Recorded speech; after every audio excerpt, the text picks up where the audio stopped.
This is Today's Business Leaders. Actionable advice from real-world professionals. And now here's your host, Gabe Arnold. All right, today on the show, I have Liz Pifko, and she is going to talk to us about some legal matters, things we need to be aware of as far as business owners and entrepreneurs when it comes to our legal matters. She obviously won't be giving personalized legal advice because you have to contact her for that, but she's going to give us some good input there. So I always start the show, just looking at the comments, sorry. I should start the show with one simple question to just kind of give us a starting point, and that is, when did you first realize that you were an entrepreneur, Liz? I think it was after my 6th year as an associate at a big firm. It was, the typical, I can't even say 9 to 5 because an attorney's version of a 9 to 5 is 6 a.m. to, 10:30 p.m. Yeah. So I pretty quickly got over that. And, once I started feeling like I wasn't challenged, I was completely in a rut. Everything was just stagnating in my life. It wasn't really seeming like it was going anywhere. I know I had to get out. And that is when I decided that I wanted to get my own firm going. But, at the same time, I couldn't just get up and leave, obviously. So I spent the next 2 to 3 years just setting everything up, learning everything I could about business and marketing. And, we wear all the hats. And I just spent a lot of time educating myself. And it was after 8 years as an associate that I finally said goodbye to law firm life. And I've got my own gig going on now and never looked back since. Yeah, that's awesome. I've seen a lot of attorneys actually go out on their own and really fail and struggle. And then I've seen a lot go out on their own and do really well.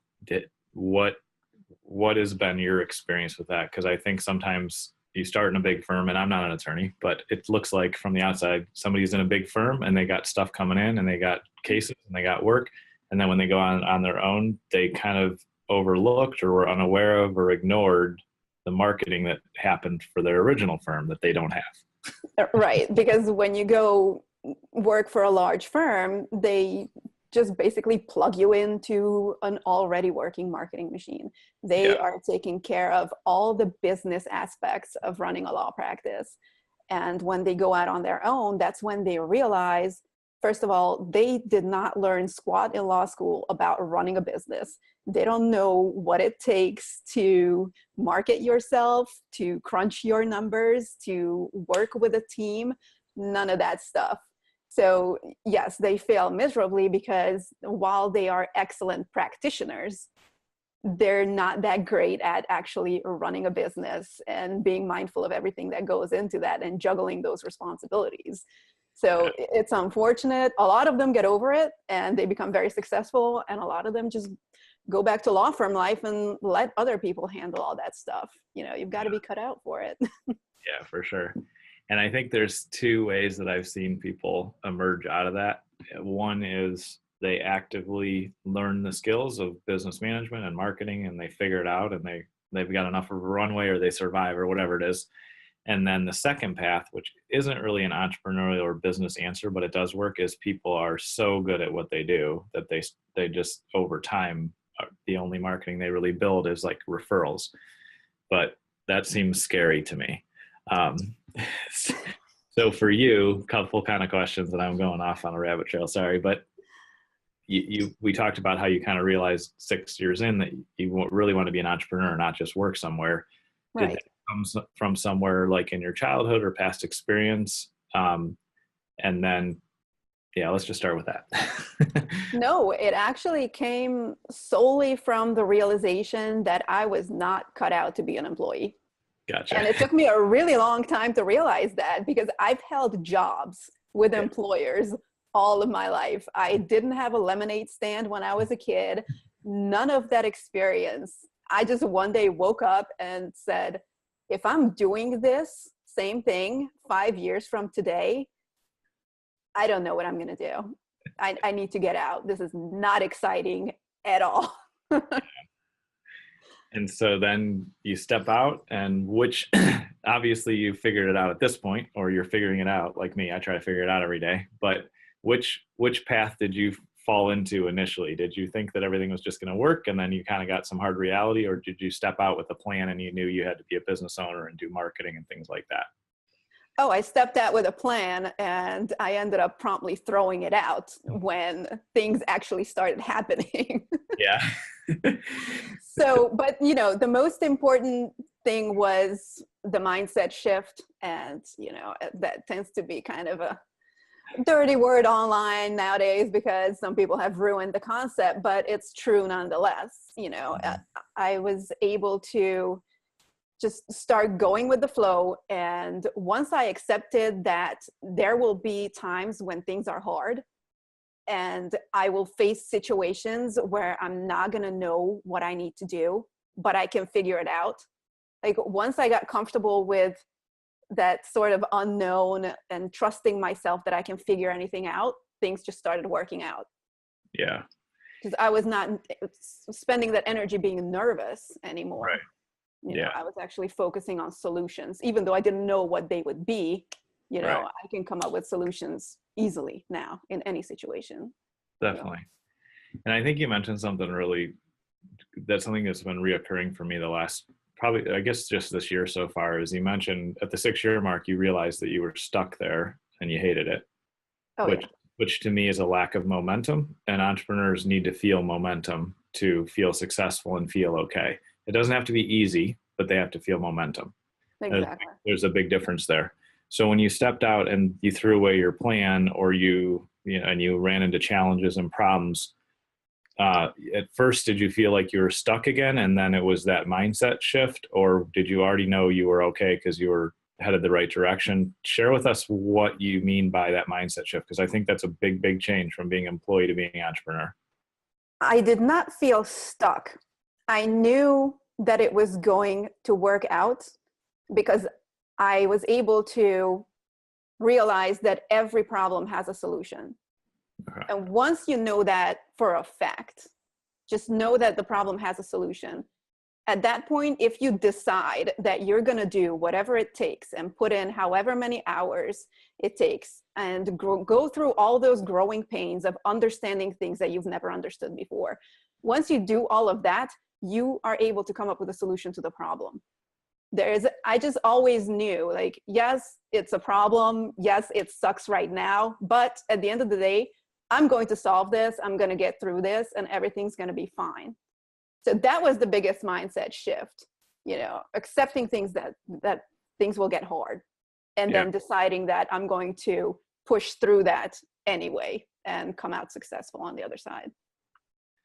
I think that's huge, because the reality is that I've learned over the past 20 years as an entrepreneur, the first 10 I screwed up all the time, but the second 10 I screwed up less. But I realized that the more successful you are, the more problems you create for yourself. And that's actually a good thing. Yes. And you're not screwing up. You're just as things grow, we end up, as things grow, we're excited because we have a bunch of growth, and that's awesome. And then we have things break. And it's like, and then you have to fix them again, or you have new challenges. Like if you grow a ton, you don't have enough people, Exactly. So there's always things like that are a challenge. So I think it's honestly pretty interesting that you went from having an employee mindset, being an employee for 6 years, and then just deciding, hey, I'm going to quit this and go be an entrepreneur. That's a big shift. A lot of people I talk to and have on the show were like, crazy entrepreneurs as kids too, and figured it out along the way. So I think that's an interesting path for sure. I mean, if I could make the shift, anyone can. Yeah. I was 100% employee all my life. Yeah. Cool. So you step out and you create your own firm. What area did you decide to focus on? Because I know there's zillions of different specialties in law. Was it the same thing that you were doing as an employee, or did you shift? And then what is that, and how do you help entrepreneurs and business owners, and what do you do? Some of it has overlapped. So, I did a lot of, right now I'm doing business, sort of outside general counsel services, which is general business law. Okay. Contracts, business formation, things like that. And also intellectual property being trademarks and copyrights. I'm not a member of the patent bar. That takes a very specialized education to even sit for that thing. So I don't do patents. I'm perfectly happy with trademarks and copyrights. Yeah, and that's what I do now. I got into it in my old firm, but I didn't find that there was enough transactional work. So I always had to go out and get contract and business formation clients for myself, just so I don't need to spend my days in litigation, which I didn't enjoy as much. I feel like there's a lot of wasting of time and bickering with opposing counsel that, you know, instead of building something that matters, Yeah, tearing each other down. So that didn't fly. But yeah, so I started that while I was still in the firm. And you know, I did eventually, when I kind of started realizing that I wanted to do my own thing, I did get into some side businesses with different partners. So I was getting that business experience as well.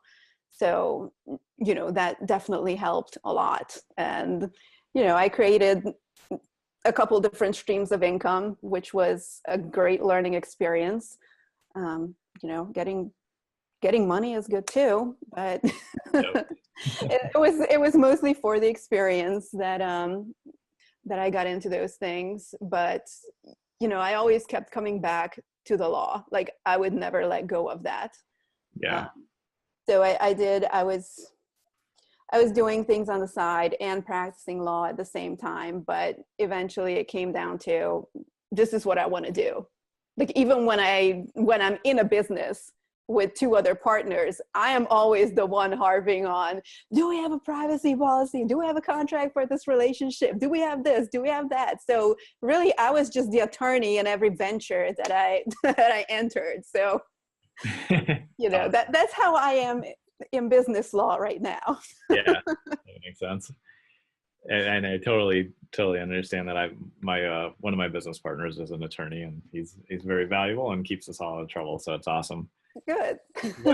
What do you think are common like pitfalls that people starting their business for the first time or launching an idea?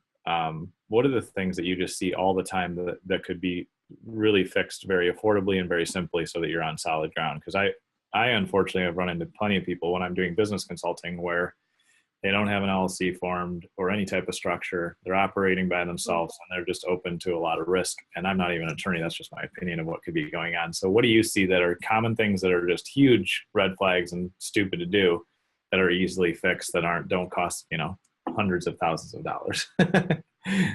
Well, there are a lot, but if I had to pick just a handful, first of all, I would start with either schedule a consultation with an attorney or do a basic Google search on what are the most common legal issues faced by small businesses. And you'll get blog posts on that. But just start to do some research on what you don't know. Mm-hmm. Number one, you mentioned business formation. Yeah. I would, you know, evaluate what the best business structure is for my particular business, you know, LLC, corporation.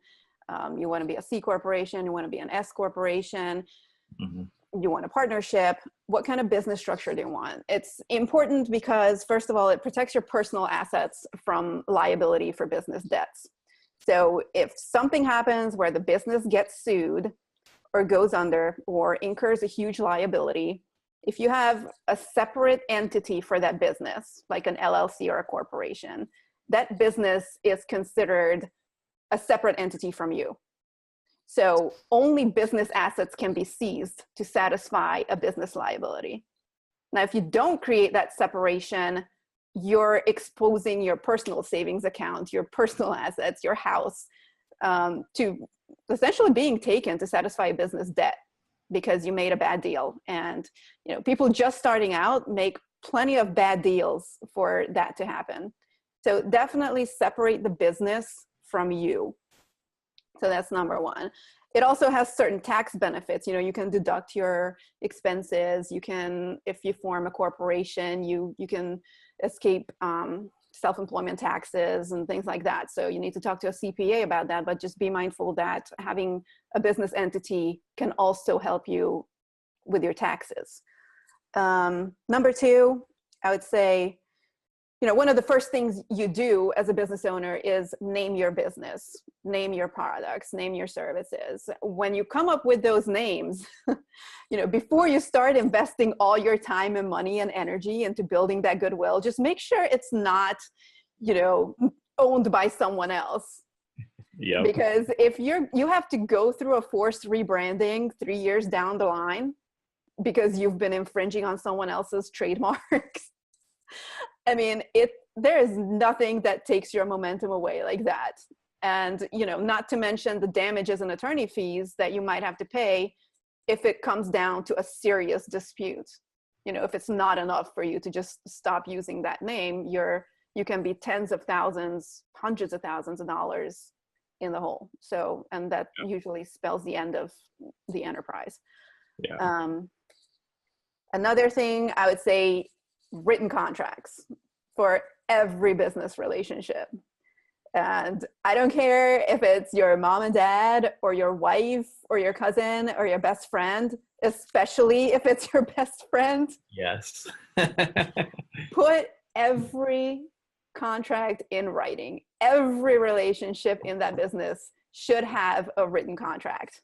And, people think it's awkward and they don't want to do it. And, a lot of them don't know what they're doing. They don't know how to negotiate a contract. So they're kind of afraid, and that's why they don't do it. Mm-hmm. That's probably the worst reason not to do it. You just, if there's that fear in you, that should be the sign that that's something that you need to look at and get over very quickly, because it's really going to hurt your business. Having a contract helps both parties. It's not me trying to push my demands and point of view on the other person. It's actually a really good opportunity to sit down with whoever you're doing business with and come to an actual agreement on all the important points. And, a good contract can serve as like a blueprint for that discussion. So it's a great way to make sure that everybody agrees on everything. It's also a great way to manage expectations, because when you're discussing scope of services, for instance, each party will voice their opinion as to what they want done for whatever amount is being paid. And so it's a good way to just really negotiate it down to the greatest detail. It's going to be a really simple, quick, and easy end to any and all disputes that might arise later. Because when you have a written contract, all you need to do is say, hey, here's the contract. We're disagreeing, but this is what the contract says. So can we just go with that and move on? And usually it's, let's move on. Otherwise, if it comes to a legal dispute where somebody gets sued, that contract will be great evidence of what you actually agreed to. So it's not going to be a pure he said, she said, and then wait for the judge to come out with a surprise verdict.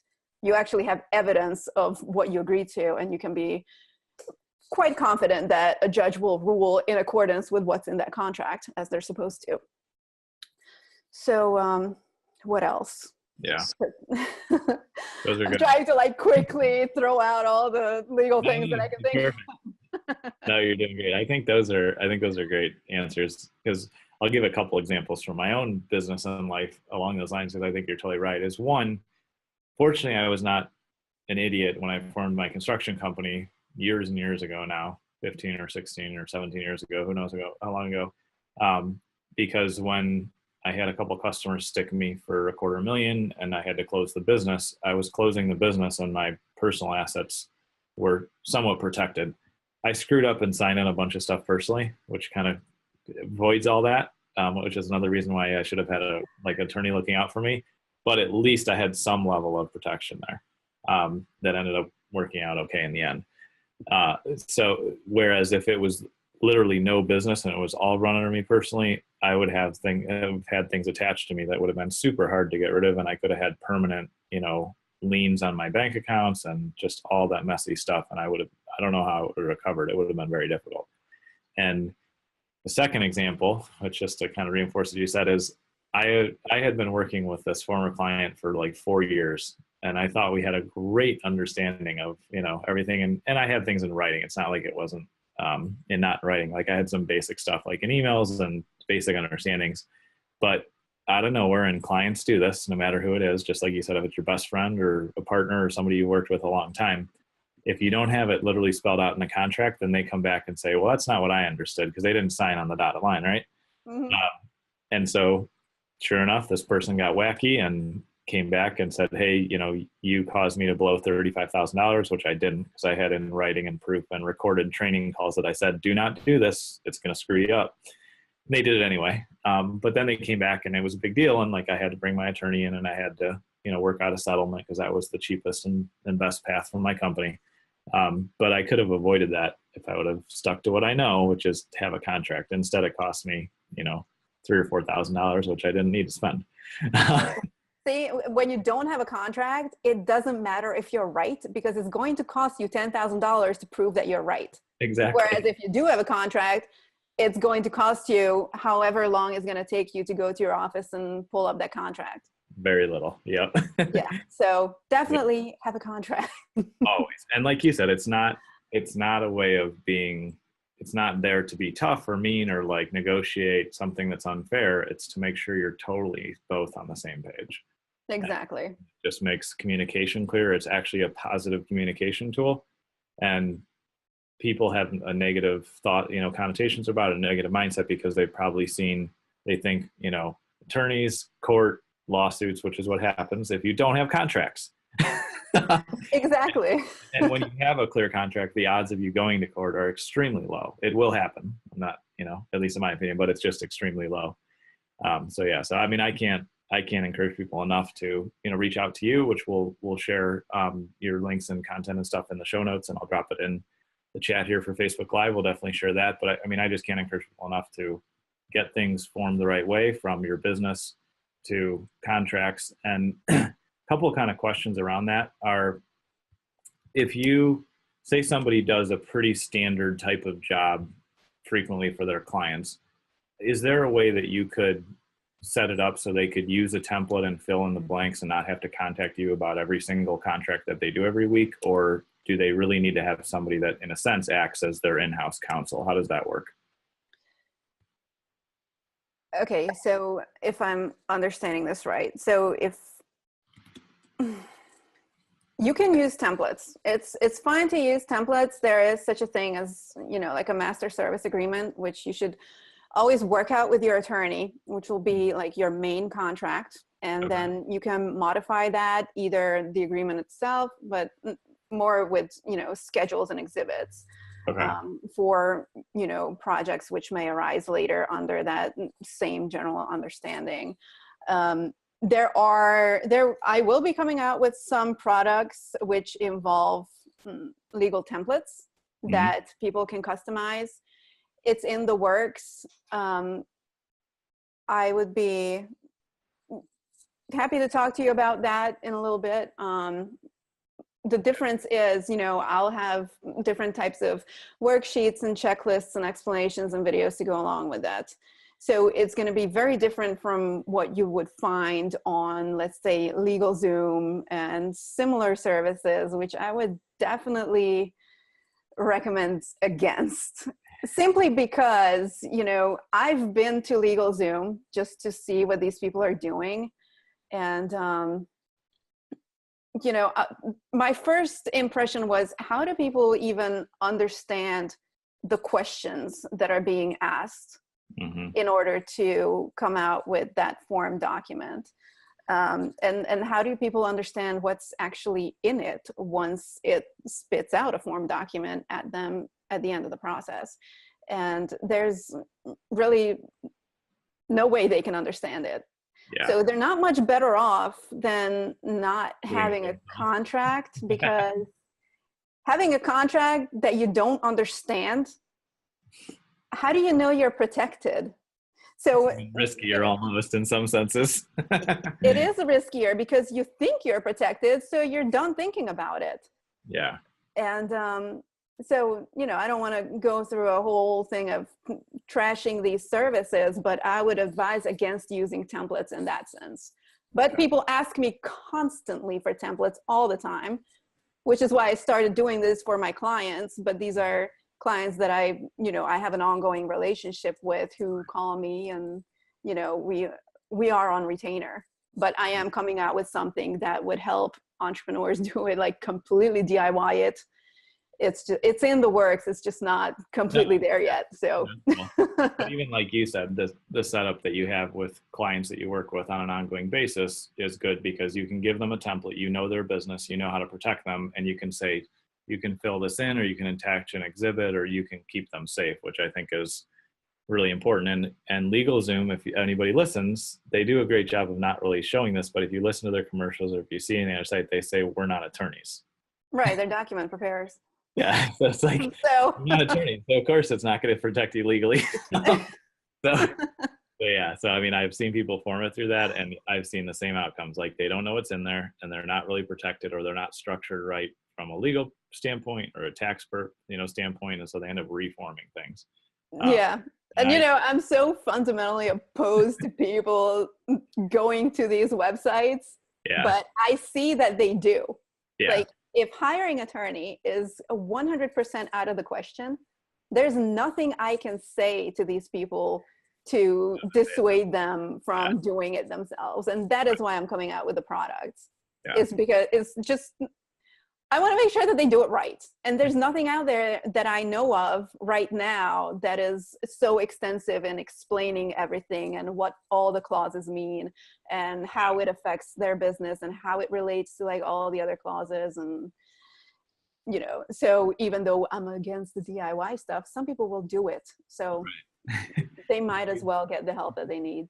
That's a good idea. It'd be nice if there was like a video and full explanation of, this is what this means, and this is how it ties into the rest. So I think you're on the right track with the product. And when it comes out, let us know so you can come back and share it. Because I would agree that the problem that you deal with, because we're entrepreneurs and we're going to go solve the problem. And if it's not fast enough, or we don't have the budget for it, we're going to go do it on our own.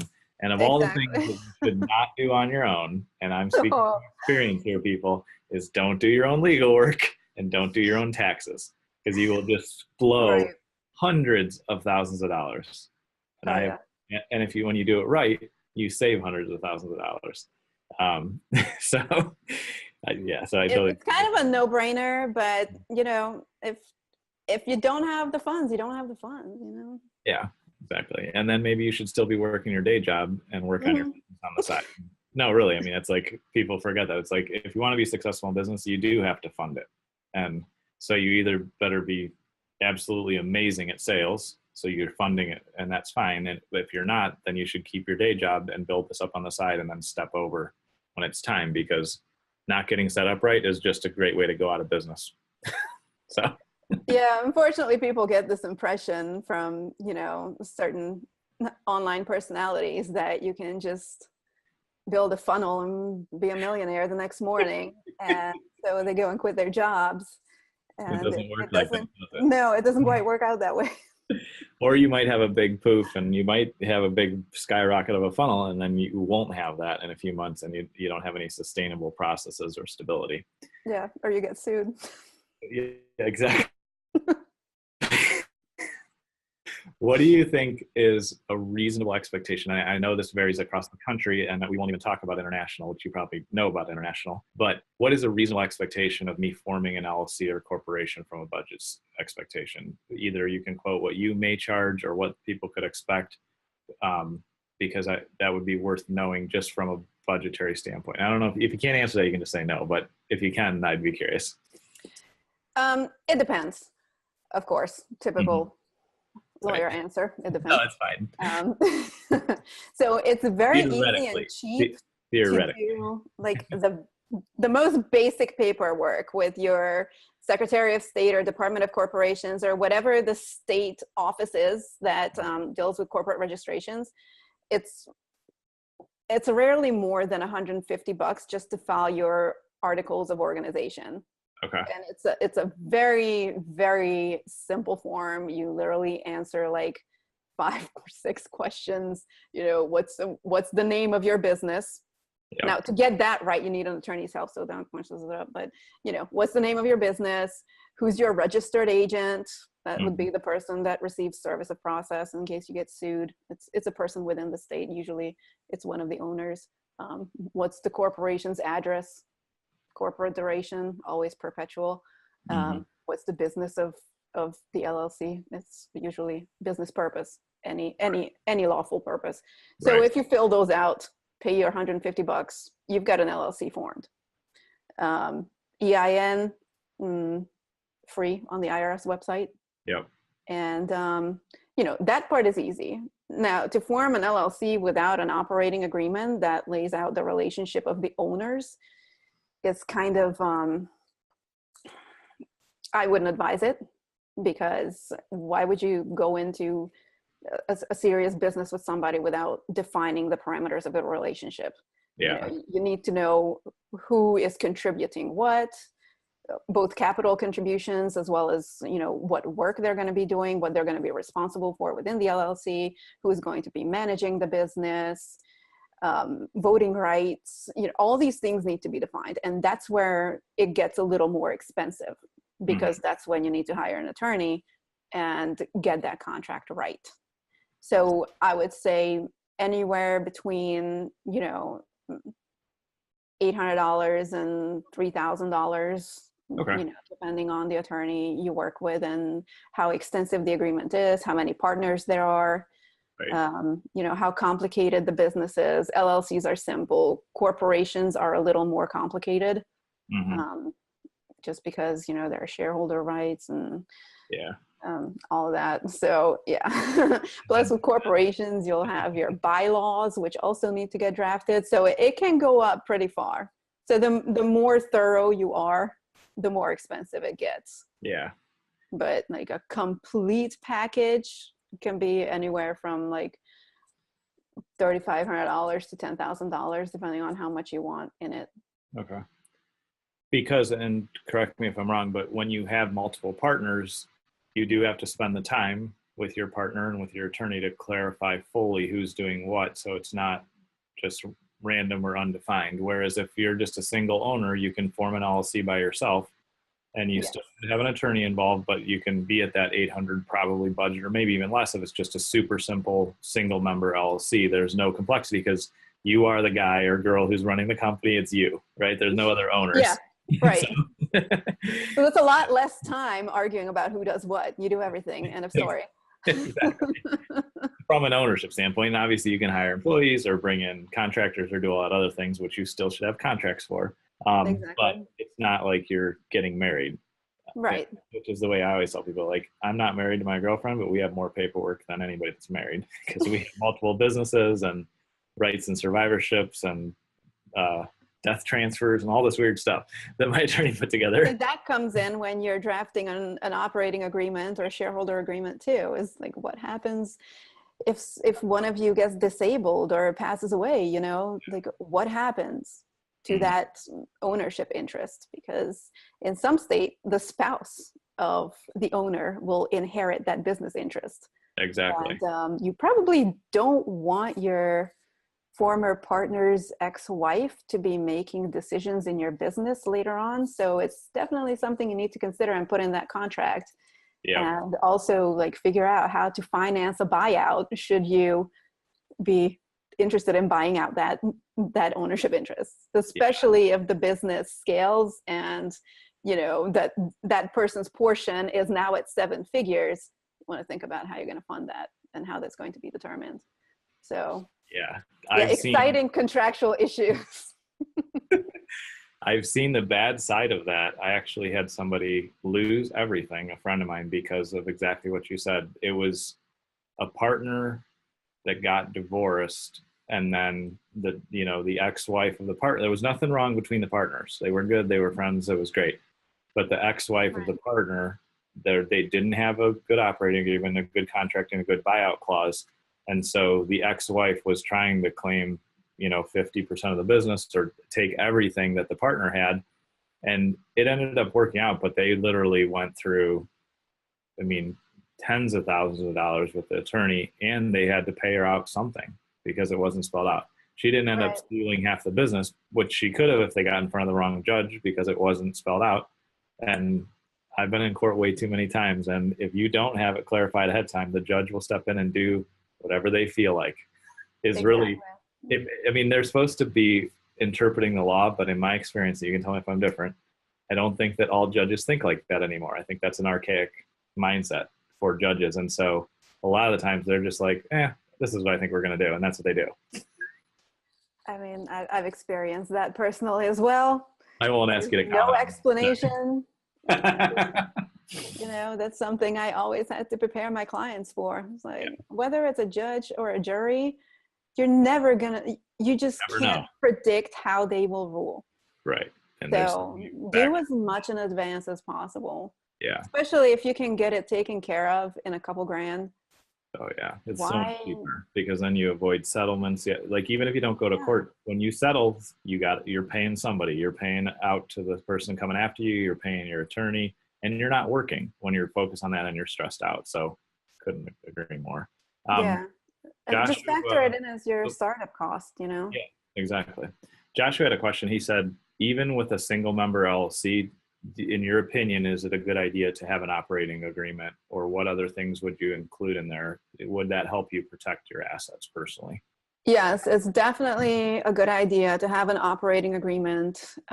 We call these in legalese corporate formalities, which you should follow. You should operate that business as an actual business. So having an operating agreement, having an annual meeting with yourself, and keeping minutes and writing everything down and just keeping great corporate records, not just in your head, on paper, as if you were working with business partners. Because if you don't observe these mandatory corporate requirements, these formalities that are spelled out under each state's law, then there is a thing called piercing the corporate veil. And it applies to LLCs as well as corporations, which is something courts do. That is basically when they go in and look at all your paperwork and how you've been running this business. Was this just your alter ego? Or was it actually operating as a fully separate and independent business with its own EIN and its own bank account and all the contracts signed in the business's name? Not like what you did. Not like I did wrong, which has been an expensive lesson. Right. That I'm literally finishing up this year. But by the owner as representative of Right. XYZ Inc. or XYZ LLC. So yes, having an operating agreement with yourself that spells out how the corporation or LLC will run, and then observing those rules while you're operating your LLC. If you can show that congruency and just the fact that you're actually running a serious business, that's not just you, then yeah, it will absolutely help protect your personal assets from easier and lean, liability. all that stuff. Yeah, so have an operating agreement with yourself. Cool. I didn't know that. So good question, Joshua. That was an excellent question. Yeah. Any other questions? Drop them in. We'll get them here. So pop those in. But yeah, so that's definitely very good. And just a few things kind of as we wrap up and just think a little bit more about this.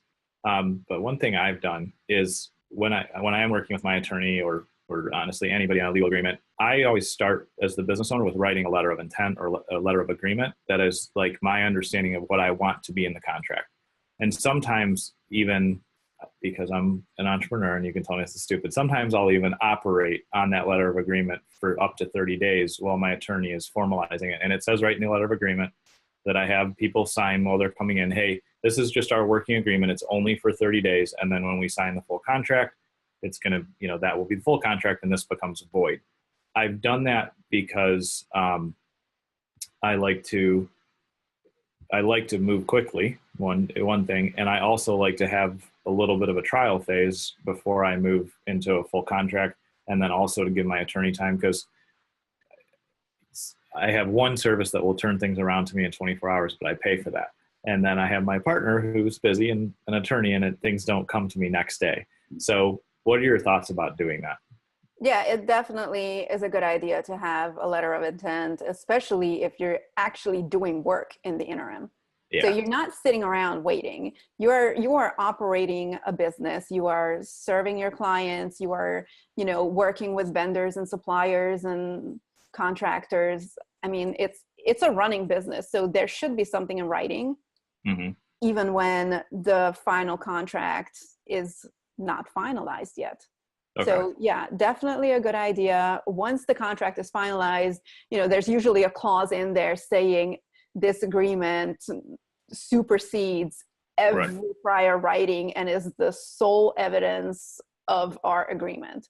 So, once that contract is executed by both you and your partner, that is the working contract. But it's definitely a good idea to have something in the interim, and the letter of intent can serve as the basis for your contract. I mean, that's what you would give your attorney too. They need something to go off of. And it's not always a letter of intent. Sometimes your attorney will just ask you a bunch of questions and Yeah. work with you on that negotiation. But, having that letter of intent, it's a very common practice. And there is a good reason for that. It is a good idea. Okay. Yeah.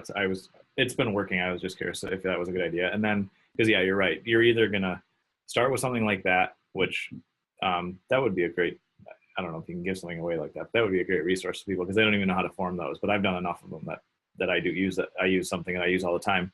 And then the other thing, like you mentioned, your attorney's either going to ask you a bunch of questions like, how do you want this structured? Which is one way. But I also would encourage everybody watching, drive that conversation. Don't just let your attorney say, this is what I think you should do. I mean, listen to their advice, follow, obviously listen to their legal advice, but also like make up your wish list and say like, ideally I want it in this contract to be protected from X, Y, Z. Oh, and I want a low buyout clause, or like just put everything in a document or an email to your attorney and say like, this is my whole wish list. This is ideally what I want. Then they can come back and say, oh, you can't do that, Gabe, that's not legal. Or they can say, I would advise against this because this is the liability that you could open up. But I think it's good to really engage with the process and get the max value out of working with a professional. Right. I actually have a worksheet that I give to all my business formation clients that asks them, all of these questions, and it prompts them to sit down with each other and think about issues that they've never thought of before. Yeah. And usually they always take an extra week to get back to me because of that. Yeah. Because now they say, well, I never thought about what would happen if one of us dies.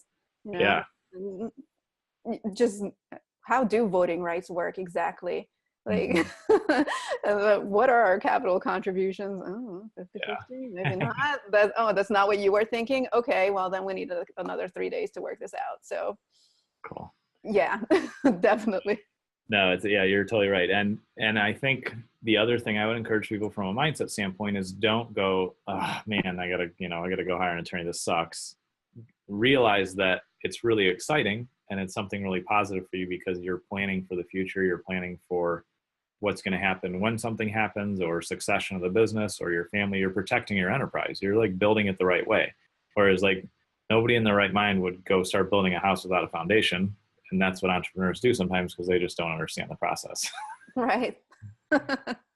Yeah, that is absolutely correct. I sometimes use this analogy, like, do you want to build a castle on quicksand or do you want to build it on solid rock? Because, those are your options. And sometimes people are just frankly lazy because they don't want to deal with the legal stuff. They don't want to understand legalese, and they don't want to know what contracts they need because they don't have the time. They're working on a startup, like, no, I don't have 8 hours to spend on this contract. Are you serious?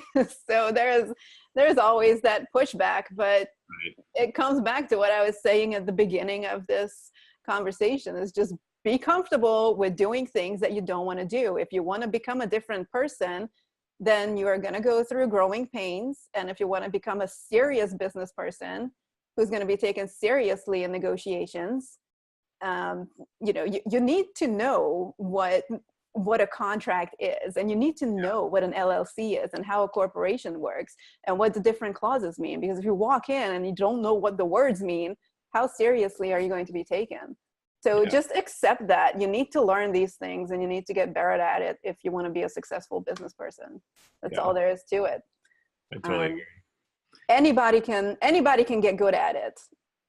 So, just make that decision, accept the fact that it's going to suck for a little while and just do it. Yeah. And I'd also say, and I assume you would agree with this, that if you're going to be in business, you are going to run into legal trouble. It is part of business. Oh God. Happen, you're going to get sued, or people threaten to sue you. And Guaranteed. You don't want to be in that position and not have a good law firm that you can retain as needed, or just on retainer, or whatever it is. And you don't want to be in that position and not be formed correctly legally, have proper insurances, like, all that stuff. Yeah, don't wait until there is a problem. If it's too late, then you're not covered. At that point, just the fees alone will bankrupt you. Yeah. Plus the fines, And, another thing I wanted to add is get your website stuff in order.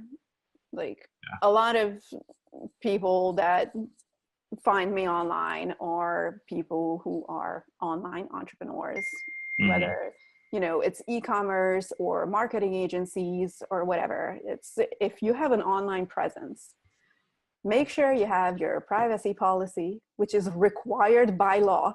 It's actually illegal to not have a privacy policy on your website and your landing pages. Okay, marketers, landing pages. That's right. You have a privacy policy.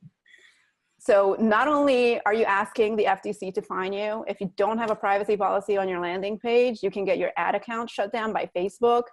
You can get shut down by Google, and then you can say goodbye to your business, basically. Yeah. And it's really not a good look when, you are telling your client that you're a competent marketer, you're going to take care of them, blah, blah, blah. And then all of a sudden they get this notice that, they're getting a fine, and they can't advertise on Facebook anymore because, you're operating illegally. Yeah. Yeah. Same with, terms and conditions are not legally required, but it's a contract between you and your visitors. Disclaimers, you should always say, this is not, whatever you do, not nutritional advice. This is not medical advice. This is not legal advice. Rely on this to treat your disease. Just make your disclaimers, because if you don't, people will do stupid things based on the information they take from your website and make it your fault. Yeah. So. I totally agree. So lots of good advice here, Liz. I super appreciate you spending time with us. I'd like to have you back in a few months to talk about the products that you're putting out, and then also dig into more like intellectual property stuff and things like that. But always the first one, I just want to kind of get to know you and see what you're up to. Everybody that's just tuned in now, Frank, Avi, Chris, Taylor, Caleb, Sean, Megan, Todd, Joshua, Jace, Josh, the Chief, Dallas, Donna, Thomas, welcome all you guys. Glad you're in. If you just got in now, I definitely encourage you to go watch the replay, which will be up here in a few minutes.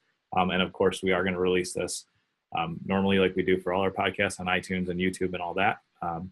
But thanks so much for spending the time with us, Liz, and sharing all this great advice and info. What's the easiest way for people to get a hold of you and contact you if they want to work with you? They can either go to my website.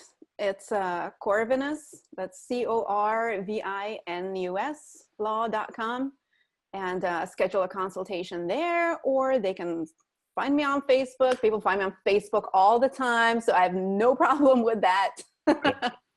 Or you can shoot me an email. It's liz@corvinuslaw.com. So any of those ways will work. I respond to everything, unless it's something nasty. Awesome. I don't respond to those. But if there's a legal issue, hit me up. Cool. And Liz does offer a free 15-minute consult on her site. So if you go there and you're like, I don't even know what I don't know, or I don't know where to start, I'm scared this is expensive, or whatever it is, then definitely just go there. She'll spend time with you and get you on the right track. So I definitely highly recommend that. Like we said a minute ago, if you are in business, you are going to get into legal trouble at some point, because we live in a country of laws and a litigious society, and that's just the way things are, which is better than the old world where we solved things with violence. So I'm all for it. But I totally encourage you guys to check that out and grab a free consult with her, and we'll have you back on soon, Liz. So thank you very much. Awesome. Thanks for having me. You've been listening to Today's Business Leaders with Gabe Arnold. Remember to subscribe on iTunes For more information, visit today'sbusinessleaders.com.